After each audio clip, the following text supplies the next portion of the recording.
அனைவருக்கும் ஆன்லைன் மீடியாவின் அன்பு வணக்கங்கள். இந்த வீடியோவில் 6ஆம் வகுப்பு 2ஆம் பருவம் 2வது இயல்ல சித்தர் பாடல். சித்தர் பாடல் ரொம்ப ஈஸியாக தான் இருக்கும். ஃபஸ்ட்டு பாடலை படிச்சுட்டு அறிஞர் பொருள் பார்த்துட்டு அர்த்தம் பார்த்துருவோம். வைதோரை கூட வையாதே, இந்த வையம் முழுதும் பொய்த்தாலும் பொய்யாதே, வெய்ய வினைகள் செய்யாதே, கல்லை வீணில் பறவைகள் மீதில் எய்யாதே.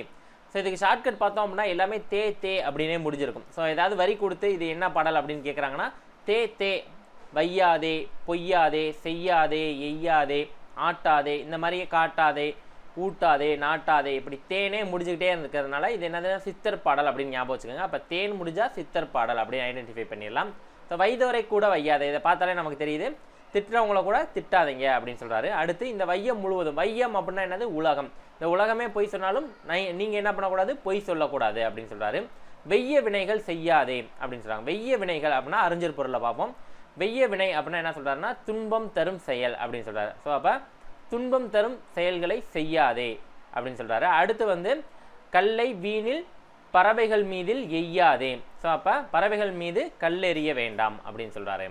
அடுத்த லைனு, பாம்பினை பற்றி ஆட்டாதே, உன்றன் பத்தினிமார்களை பழித்து காட்டாதே, வேம்பினை உலகில் ஊட்டாதே, உன்றன் வீராப்பு தன்னை விளங்க நாட்டாதே. ஸோ அப்போ பாம்பினை பற்றி ஆட்டாதே அப்படின்னு சொல்கிறாரு. அப்படின்னா பாம்போட விளையாடாதீங்க, பெண்களை பழித்து பேசாதீங்க. வேம்பு அப்படின்னு சொல்லியிருப்பாங்க. வேம்பினை உலகினில் ஊட்டாதேனா, வேம்புனா என்னதுன்னா கசப்பான சொற்கள். ஸோ அப்போ கசப்பான சொற்களை பேசாதே அப்படின்னு சொல்கிறாரு. அதுக்கப்புறம் உன் இருமாப்பை பிறருக்கு காட்டாதே, அங்கே என்ன வந்திருக்குன்னா வீராப்பு, வீராப்புனா என்னன்னு சொல்கிறாரு, இருமாப்பு. ஸோ இருமாப்பை பிறருக்கு காட்டாதே அப்படின்னு சொல்லியிருக்காரு. ஸோ இது எல்லாமே ரொம்ப எளிய மொழியில் தான் இருக்கும், ரொம்ப கஷ்டமாக இருக்காது. அடுத்து, போற்றும் சடங்கை நன்னாதே, உன்னை புகழ்ந்து பலரில் புகழல் ஒண்ணாதே, சாற்றும் முன் வாழ்வை எண்ணாதே, பிறர் தாழும் படிக்கு நீ தாழ்வை பண்ணாதே. ஸோ இதுக்கு என்ன அர்த்தம் அப்படின்றத பாருங்க. இதில் புகழல் ஒண்ணாதே அப்படின்றது ஒன்று இருக்கும், செல்லாதே. புகழல் ஒண்ணாதேனா செல்லாதே. நம்ம புகழ்சால் அப்படின்னு ஒன்று பார்த்துருப்போம் ஏற்கனவே. புகழ்சால்னா என்னது, புகழை தரும். இது புகழல், இது குண்டுலா தான். புகழல் ஒண்ணாதே அப்படின்னா என்னது, செல்லாதே. ஸோ நம்ம கம்பேர் பண்ணி படிச்சுக்கிட்டோம்னா தான் நமக்கு நல்லது. அடுத்து பலரில், பலரில் அப்படின்னா பலர் கூட்டல் இல்லுன்னு பிரியும், என்னதுன்னா பலருடைய வீடுகள்.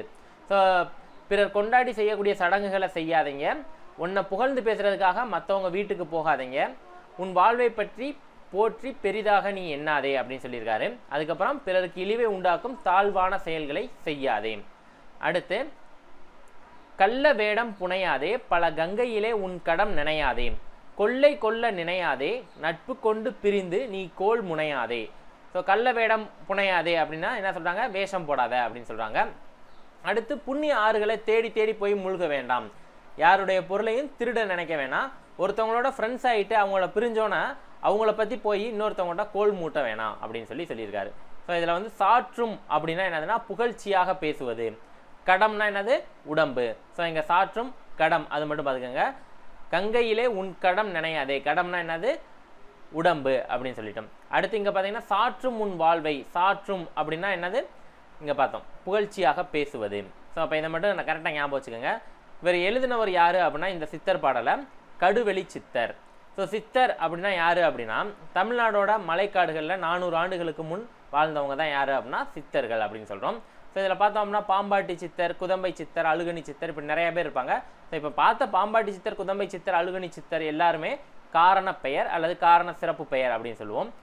நம்ம பாட்டை பாடினவர் யார் அப்படின்னு பார்த்தா கடுவெளி சித்தர். இவர் என்ன பண்ணுவார்னா உருவ வழிபாடு செய்ய மாட்டார். ஸோ சிலை இது மாதிரிலாம் சாமி கும்பிட மாட்டார். இவர் என்ன பண்ணுவார்னா வெட்ட வெளியையே கடவுளாக வழிபட்டவர்.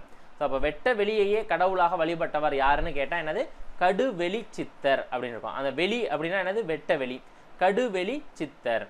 எளிய சொற்களில் அறிவுரைகளை கூறியவர் யாருன்னா இந்த கடுவெளி சித்தர். ஸோ அப்போ நமக்கு இப்போ பாட்டை படித்தோடனே நமக்கு அவ்வளவு வார்த்தைக்கு அர்த்தம் தெரியாமல் இல்லை. ஸோ அண்டர்ஸ்டாண்டிங் கிடச்சிடும். சில வார்த்தைகள் தான் என்னது புரியாமல் இருந்துச்சு. ஸோ அப்போ எளிய சொற்களில் அறிவுரைகளை கூறியவர் யாருன்னு கேட்டால் என்னது, கடுவெளி சித்தர். நன்றி, வணக்கம்.